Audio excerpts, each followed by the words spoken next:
Well, I wanted to be a physician in order to help people.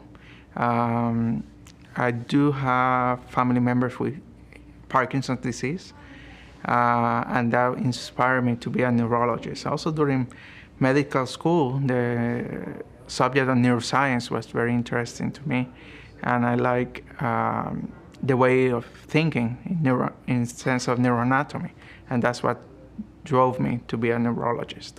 My patients, besides the motor problems, the motor symptoms that they have, which involves tremor, rigidity, and stiffness, they have a lot of issues with depression as well, stress related to their loss of ability to perform their daily activities.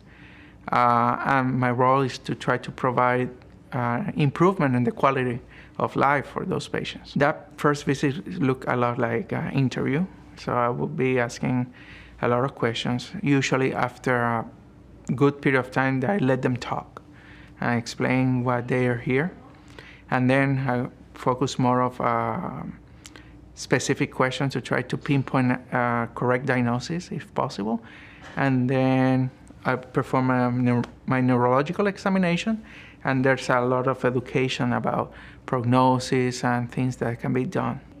Patients with Parkinson's, we know, suffer from depression and other mood disorders.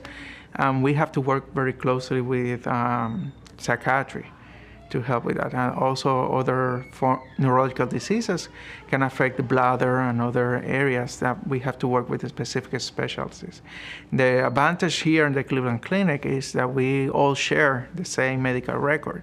Through emails, or we can share points for specific patients. When I'm not here, I'm actually, raising 2 kids, and a third baby is coming. So they keep me very busy.